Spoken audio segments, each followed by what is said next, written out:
আসসালামু আলাইকুম প্রিয় বন্ধুরা, আপনারা ইতিমধ্যেই জানেন বাংলাদেশে একটি চরম সংকটময় পরিস্থিতি তৈরি হয়েছে। প্রধান উপদেষ্টা ডক্টর মোহাম্মদ ইউনূসের পদত্যাগ গুঞ্জন এবং এরই মধ্যে সেনা প্রধানকে তার পদ থেকে সরানোর একটা প্রক্রিয়া, যা নিয়ে বেশ কিছুদিন ধরেই আলোচনা চলছে। এই দুইটা বিষয় নিয়ে বেশ কিছুদিন ধরে বাংলাদেশের রাজনীতি বেশ উত্তপ্ত। আজকে আপনাদেরকে জানাবো বাংলাদেশের পরিস্থিতি কেন উত্তপ্ত হলো, এর পিছনের কারণ কি। আপনাদের সবাইকে স্বাগত জানাচ্ছি সেতুর কথনের আরেকটি আয়োজনে। গত 29শে এপ্রিল প্রধান উপদেষ্টার প্রেস সচিব জনাব শফিকুল আলম ফেসবুকে একটি স্ট্যাটাস দিয়ে জানান, বাংলাদেশ মায়ানমারের রাখাইন রাজ্যে মানবিক করিডোর দিতে নীতিগতভাবে সিদ্ধান্ত গ্রহণ করেছে। মূলত তার এই স্ট্যাটাসের পরবর্তীতেই বাংলাদেশের রাজনীতি উত্তপ্ত হয়ে ওঠে। এর ভেতরে ডক্টর ইউনূস সাহেব আমেরিকা থেকে খলিলুর রহমান নামে একজন ভদ্রলোককে এনে প্রথমে প্রধান উপদেষ্টার রোহিঙ্গা শরণার্থী বিষয়ক সচিব এবং পরবর্তীতে তাকে জাতীয় নিরাপত্তা উপদেষ্টা হিসেবে পদায়ন করা হয়। এই জাতীয় নিরাপত্তা উপদেষ্টা পদটা বাংলাদেশে নতুনভাবে সৃষ্টি করা হলো, যা স্বাধীনতার 54 বছরেও আজ পর্যন্ত কোনো রাজনৈতিক সরকারের প্রয়োজন পড়েনি। জনাব খলিলুর রহমান জাতীয় নিরাপত্তা উপদেষ্টা হওয়ার পর থেকেই আমাদের সেনাবাহিনী প্রধান জনাব ওয়াকারুজ্জামানের পিছনে লেগে গিয়েছেন। তিনি তাকে সরানোর একটি ঘৃণ্য ষড়যন্ত্রে লিপ্ত হয়েছেন। এর ভেতর বলে রাখা ভালো, সেনাবাহিনী প্রধানকে সরানোর জন্য ইতিমধ্যে প্রধান উপদেষ্টার দপ্তরে চিঠি দেওয়া হয়েছে, যাতে তাকে সরিয়ে চিফ অফ আর্মি স্টাফ জনাব কামরুল হাসানকে সেনাবাহিনীর প্রধান হিসেবে নিযুক্ত করা হয়। এরপর সেনাবাহিনীর ভিতরে একটি ক্ষোভের বহিঃপ্রকাশ দেখা যায়। তারা দরবার করে এবং সেনাবাহিনী থেকে সেনাবাহিনীর উচ্চ পদস্থ কর্মকর্তারা এই সিদ্ধান্তের বিরোধিতা করেন এবং সেইখান থেকে প্রধান উপদেষ্টার অফিস সরে আসতে বাধ্য হয়। তো আমার কাছে মনে হয় মায়ানমারের রাখাইনে মানবিক করিডোর দেওয়া এবং সেনাবাহিনী প্রধানকে তার পদ থেকে সরানোর প্রক্রিয়া এক সূত্রে গাঁথা। চলুন আপনাদেরকে বিস্তারিত জানানোর চেষ্টা করি। প্রথমেই বলে নিই মানবিক করিডোর কি। মানবিক করিডোর মূলত একটি নিরাপদ রাস্তা।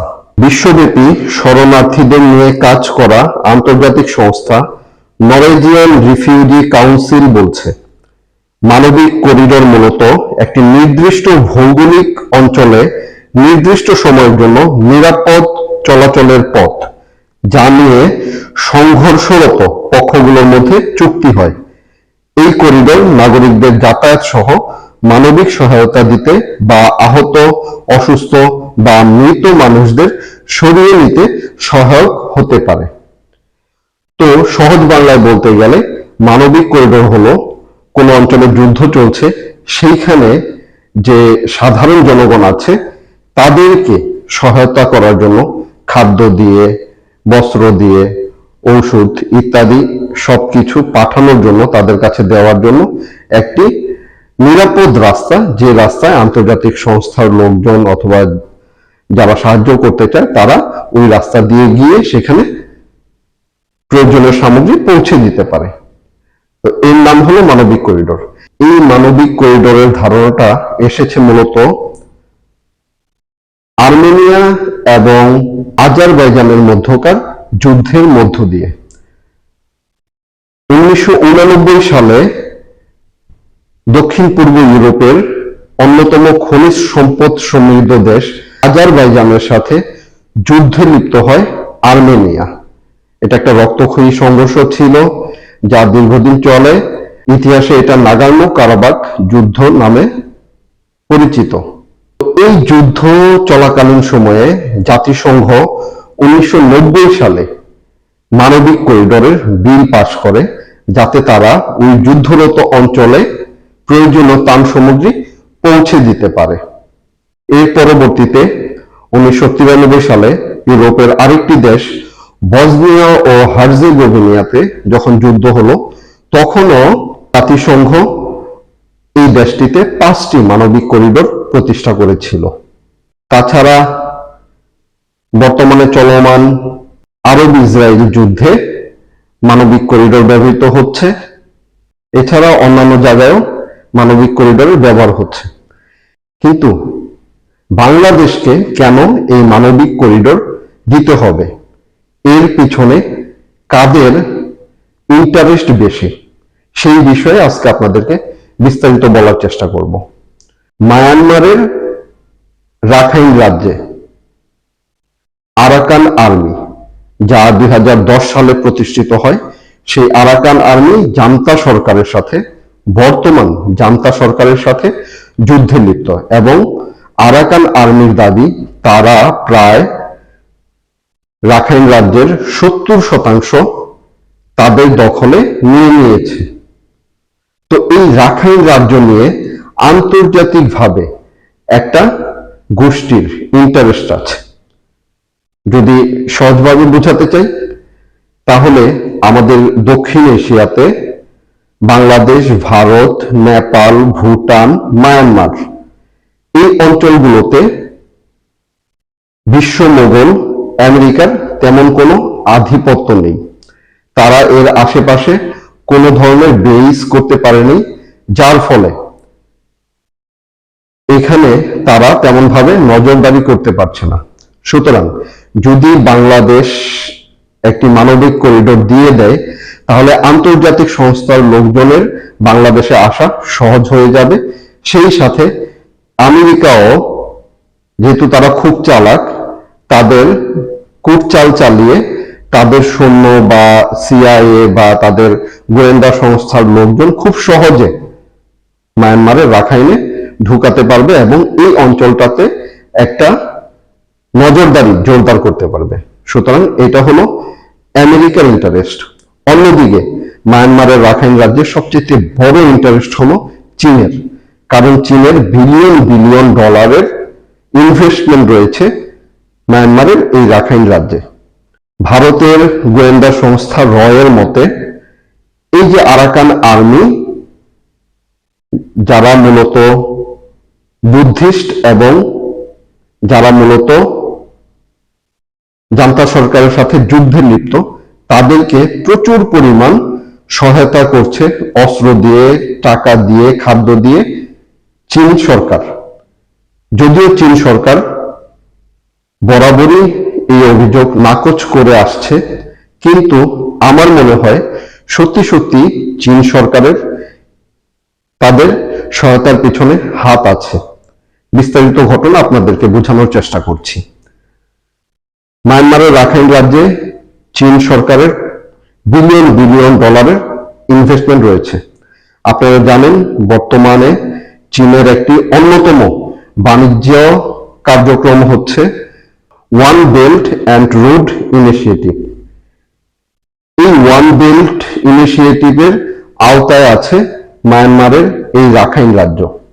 রাখাইন থেকে চীনের ইউনান প্রদেশ পর্যন্ত একটি বিশাল লম্বা পাইপলাইন চীনা সরকার নির্মাণ করছে, যে পাইপলাইন দিয়ে তারা প্রথমে তেল এবং পরবর্তীতে গ্যাস আমদানি করবে মায়ানমার থেকে।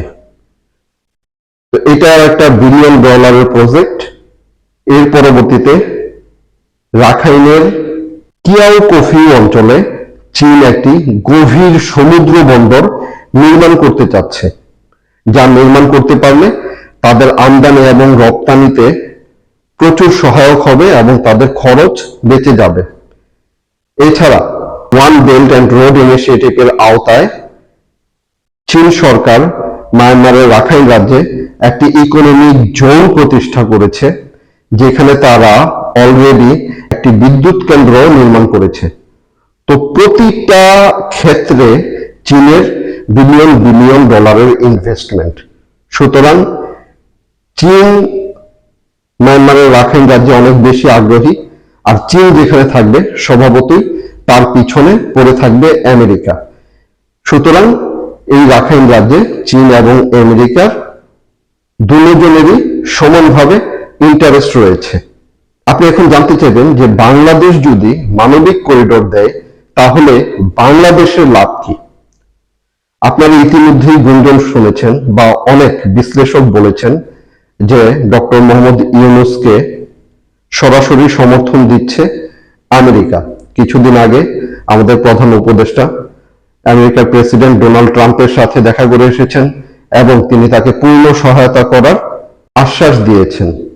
এইখানে আমি বলতে চাই, আমেরিকা আসলে কখনো কারো বন্ধু ছিল না বা বন্ধু হতে পারে না।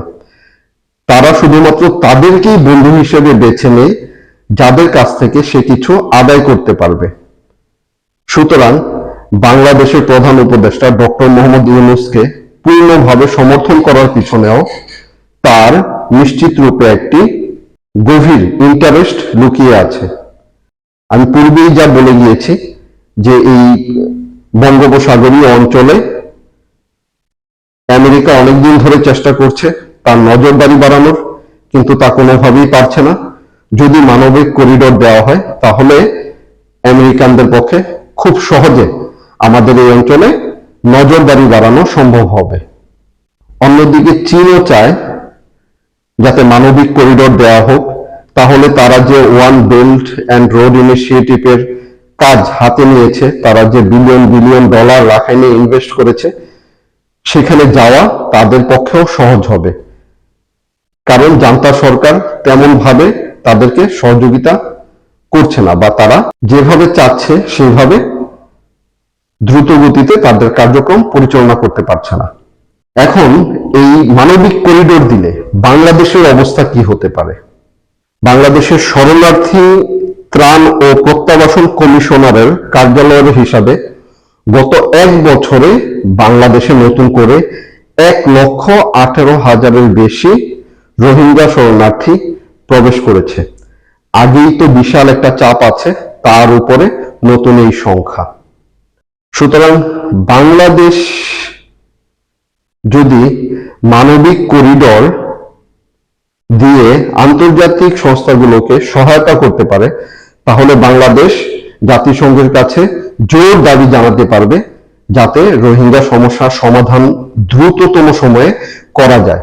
এই রোহিঙ্গাদেরকে যত দ্রুত সম্ভব তাদের স্বদেশে যাতে প্রত্যাবর্তন করানো যায়, তাদের দেশে তাদেরকে ফেরত দেওয়া যায়, সেই জন্য বাংলাদেশ মানবিক করিডোর দেওয়ার মাধ্যমে আন্তর্জাতিকভাবে আন্তর্জাতিক সংস্থাগুলোকে চাপ প্রয়োগ করতে পারবে।